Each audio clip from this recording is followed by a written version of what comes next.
अस्सलाम वालेकुम मेरे समझदार पाकिस्तानी, मेरा नाम रेहान तारिक है और आप मेरा यूट्यूब चैनल और फेसबुक पेज देख रहे हैं। करोड़ हा दरूद आकाए दो जहां नबी मेहरबा मोहम्मद मुस्तफ़ा सल्लल्लाहु अलैहि वसल्लम पर। इस दुआ और इस उम्मीद के साथ इस व्लॉग का आगाज करते हैं कि अल्लाह रब्बुल इज़्ज़त इस मुल्क के फैसला साजों के दिलों में समझदार पाकिस्तानियों के लिए नरमी पैदा कर दे। ज़मीनी हक़ाइक़ बड़ी तेज़ी से तब्दील हो रहे हैं।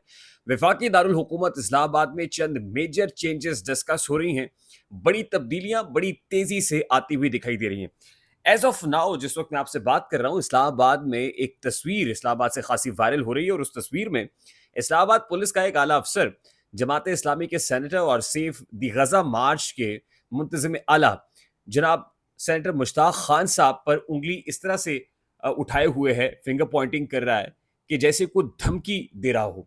यानी धमकी आमेज किस्म के तासुरात में इस अंदाज में वो मुश्ताक खान साहब की तरफ उंगली का इशारा कर रहा है और ये तस्वीर खासी वायरल हो रही है और उस पर इस्लामाबाद पुलिस को तनकीद का निशाना भी बनाया जा रहा है। सिर्फ यही नहीं, बल्कि सेव दी गजा मार्च में बैठे हुए शुरका पर हालिया दिनों में एक बड़ी गाड़ी पर एक नौजवान ने जो है वो एक अटैक किया था। उसको एक अटेम्प्टेड एफर्ट करार दिया जा रहा है कि जिससे एक शख्स जान की बाजी हार गया था। गालिबन एक या दो लोग जो हैं वो इस जहान फानी से कूच कर गए थे, मुतअद्दिद जख्मी हुए थे।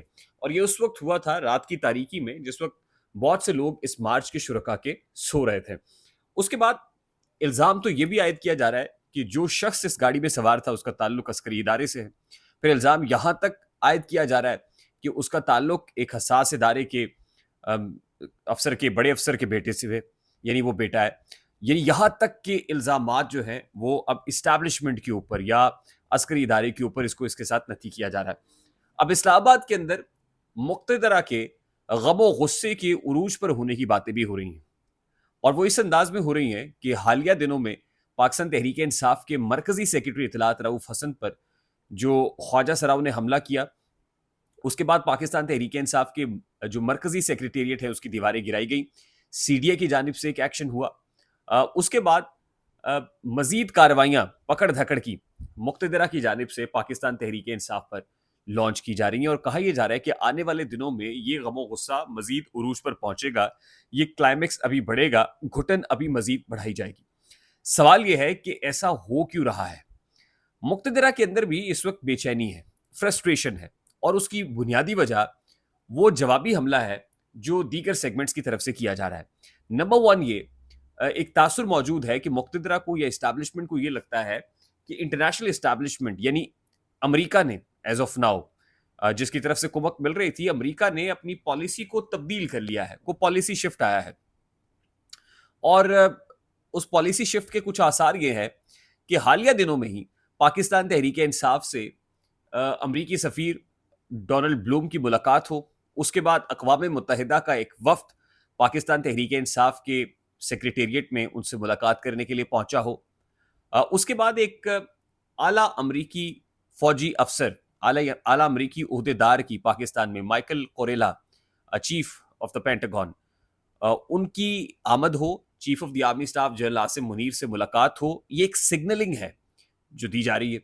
उसके बाद आने वाले दिनों में T20 वर्ल्ड कप का इनेकाद अमेरिका में होने जा रहा है। 6 जून को पाकिस्तान अमेरिका के साथ अपना पहला यानी इफ्तिताही मैच खेलेगा और वहां पर भी अमरीकी सफ़ीर भी मौजूद होंगे। और उसके बाद ये कहा जा रहा है कि अमरीकी सफ़ीर की वहां पर मौजूद जो अमेरिकन बिजनेस कम्युनिटी है पाकिस्तान में, जो पाकिस्तानी बिजनेस कम्युनिटी है, उनके साथ एक मुलाकात होगी। और आपको याद होगा कि chief of the army staff general Asim Munir जिस वक्त अमेरिका गए थे तो उस वक्त भी बिजनेस कम्युनिटी से मुलाकातें हुई थी। और अब कुछ शिकायत, कुछ शिकवे, कुछ प्रॉब्लम्स अमेरिकन बिजनेस कम्युनिटी के पाकिस्तान में इस वक्त स्टेटस को लेकर हैं जो अमरीकी सफ़ीर से डिस्कस किए जाएंगे। तो एक खदशा मौजूद है कि अमरीका अपनी पॉलिसी को तब्दील कर रहा है और कहीं ना कहीं झुकाव जो है, या झुकाव अगर नहीं है तो हमदर्दी का एलिमेंट पाकिस्तान तहरीक इंसाफ के साथ मौजूद है। दूसरी अहम बात जो एक तासुर मौजूद है वो ये कि फौज के अंदर कुछ तब्दीलियां होने जा रही हैं। एक से मुतालिक तो हम आपको बारहा बता चुके हैं कि DGISI की जो मुमकिन तब्दीली है वो भी ऑन कार्ड्स है। और फिर अक्सर जो वाकिफान हाल है, जो कंसर्न क्वार्टर्स के साथ बहुत ज़्यादा अटैच्ड है, वो ये कहते हैं कि टॉप ब्रास के अंदर भी कहीं ना कहीं नज़रियाती इख्तलाफ मौजूद है। और ये जो जजेस ने इस वक्त एक तबले जंग बजाया हुआ है या इतने सख्त रिमार्क्स दिए जा रहे हैं जजेस की तरफ से, और फिर दूसरी तरफ इमरान खान साहब ने गाड़ी 5वें गियर में डाली हुई है, या کھل کر اسٹیبلشمنٹ کے اوپر تنقید کی جا رہی ہے یا یہ معاملات ہیں, تو کہیں نہ کہیں سے کمک مل رہی ہے.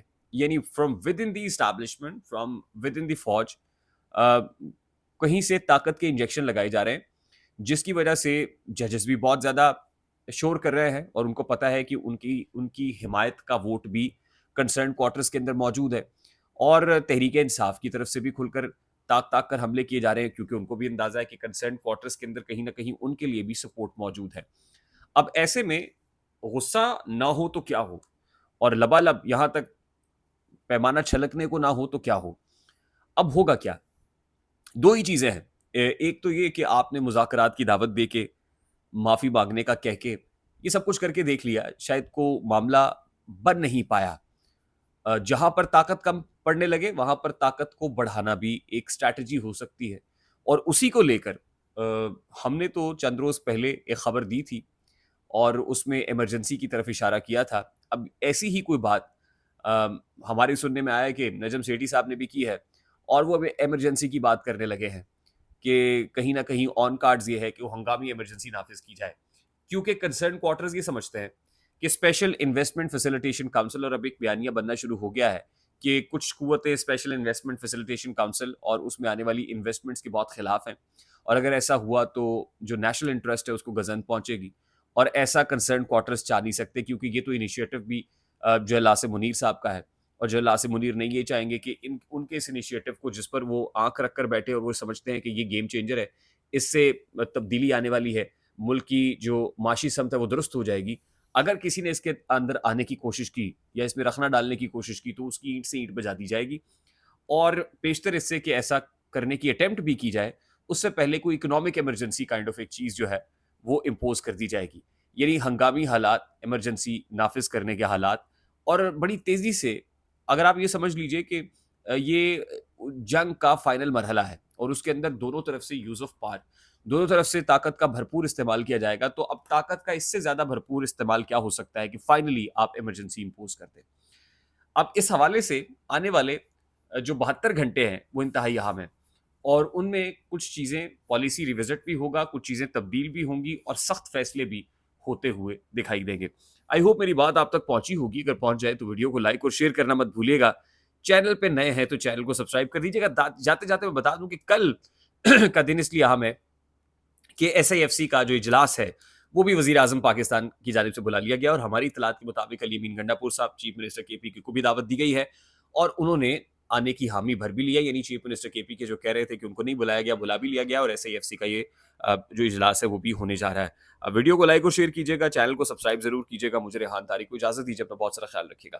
السلام علیکم.